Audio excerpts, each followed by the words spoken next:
Profissional especializada em saúde mental, Rose Sosie Bacon atende pacientes diariamente numa emergência psiquiátrica. Em certo dia, ela se depara com uma jovem que parece em surto, a julgar pelas estereotipias físicas e comportamentais. A desconhecida diz que, na verdade, está sendo perseguida por uma entidade sobrenatural. E logo depois, comete suicídio diante da médica, enquanto estampa um sorriso macabro no rosto. Evidentemente, qualquer pessoa sentiria o peso da tragédia. Até mesmo quem convive com pacientes mentalmente bastante comprometidos. No entanto, Rose demonstra em vários momentos de Sorria uma afetação ou falta de traquejo inverossímil. E, além disso, ela sequer cita a possibilidade de as mentes fraturadas criarem cenários para lidar com adversidades. Em nenhum instante, Rose questiona a própria sanidade ao começar a ver a criatura disfarçada com rostos conhecidos. De modo semelhante, ela tampouco cogita ser vítima dos efeitos de um estresse pós-traumático, chegando a refutar veementemente o diagnóstico plausível oferecido pela ex-analista. O fato de Rose ser psiquiatra é uma conveniência, pois justifica seu trânsito por um ambiente comum em histórias de terror, o hospital. A profissão é desimportante como influência primordial de suas ações. Aliás, a falta de consistência dos personagens é algo persistente no filme. O cineasta Parker Finn utiliza abundantemente o jump scare como princípio na tentativa de gerar aflição. Incapaz de construir uma atmosfera densa de apreensão, ele opta pelos famigerados sustos como a estratégia para manter o espectador acordado durante um enredo que não consegue sequer maquiar as suas fragilidades. O jump scare é aquela técnica que consiste numa mudança abrupta de eventos, geralmente marcada por um som estridente, que tem por função gerar susto. Como toda a estratégia ou elemento utilizado anteriormente à exaustão, o jump scare tende a não ser eficaz como era em outros tempos, a não ser que a pessoa encarregada da direção o combine com outras ferramentas narrativas que potencializem seus efeitos. Então, criminalizar a técnica apenas por ela se tratar de um clichê de gênero seria, por exemplo, invalidar o brilhantismo com o qual Stanley Kubrick a utiliza em O Iluminado, 1980, quando o jump scare já era considerado um lugar comum, diga-se de passagem. Contudo, no filme baseado na obra de Stephen King, o susto arremata a construção de uma inquietação quase sufocante. Já neste longa-metragem, ele é o carro-chefe. Sorria é recheado de sustos que causam sobressaltos breves. Se ao menos as surpresas fossem menos previamente denunciadas, e assim deixam de ser surpresas, obviamente, o suspense poderia se tornar um bom aliado para manter o medo. Outro ponto problemático em Sorria é a irrelevância dos vínculos dos personagens. Enquanto Rose está cada vez mais mergulhada na paranoia ou realmente ameaçada por uma entidade maligna, a vemos interagir com parentes, amores, ex-amores e colegas de trabalho de um modo burocrático e sempre mais conveniente do que qualquer coisa. Os coadjuvantes pesam o quanto valem as suas posições. Joel, Kyle Gallner, o ex-namorado policial, não imprime tensão sexual. Tampouco sugere a existência de ressentimentos ou resíduos quanto volta a interagir com a protagonista. Ele é o dono da senha do serviço da polícia e do acesso ao sistema carcerário. Nada mais. O cúmulo da artificialidade de sua concepção é o espanto exagerado diante da foto do cadáver, gesto estranho para um policial experiente. O atual noivo de Rose, Trevor, Jesse T. Usher, é o cônjuge que logo estranha o comportamento da médica. O Dr. Morgan, Kal Penn, o patrão, é restrito ao papel de colega preocupado que, com sua expertise, confirma o evidente. Rose tem problemas. Nenhum deles tem qualquer subjetividade, servindo unicamente de acordo com suas posições dentro desse jogo de cartas marcadas. Até mesmo a irmã mais velha de Rose, Holly, Gillian Zinsser, é destituída de personalidade, servindo para nos oferecer mais de acesso, frágil, ao passado de uma protagonista que carrega um trauma enorme nas costas. Há diversas tentativas de criar um clima de tensão em Sorria. Os planos zenitais, câmera no alto apontando completamente para baixo, que geralmente denotam uma vigilância superior. A caneca com o sorriso que simbolizaria a morte, a própria ideia contraditória do sorriso que amedronta. Porém, esses subterfúgios e sugestões não são suficientes para combater a crença ilimitada e limitadora no susto como prioridade de gênero, tampouco salvar personagens mal elaborados numa teia esfarrapada em que mental e sobrenatural poderiam se confundir.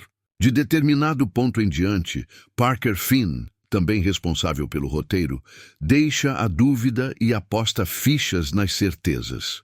Denunciado como alimento do maligno, o trauma serve para termos acesso à verdade sobre algo que perturba Rose desde a terna juventude.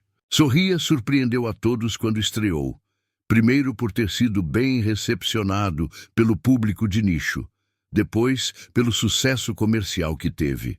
A premissa é bastante simples e a execução repleta de momentos bizarros, fato que ajudou o filme a ter a maior bilheteria no ano de 2022, se sagrando recentemente o mais rentável no pós-pandemia, desbancando Invocação do Mal 3. Oriundo do curta Laura Hasn't Slept, do diretor Parker Finn, o longa lida com questões envolvendo traumas, um surto de suicídios e uma entidade bizarra que transfigura levemente o rosto de suas vítimas pouco antes de matá-las.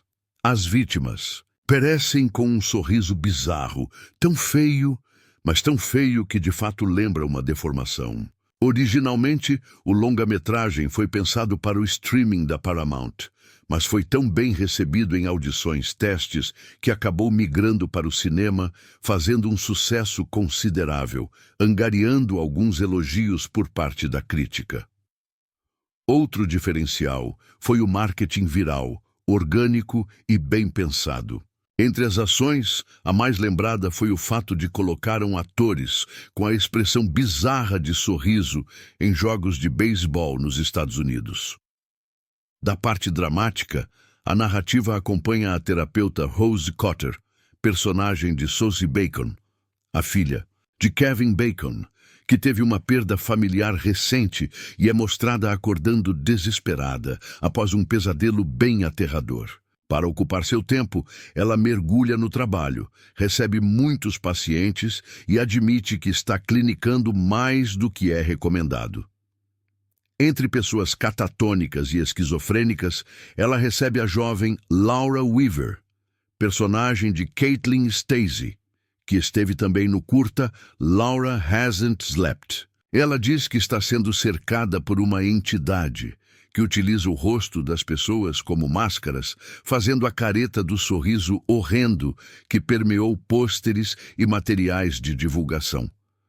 O texto possuirá spoilers, nada que atrapalhe a história ou que não seja esperado dada a premissa, mas fica o aviso. O filme lida quase em sua totalidade com surtos, e o primeiro, e mais marcante, é o de Laura.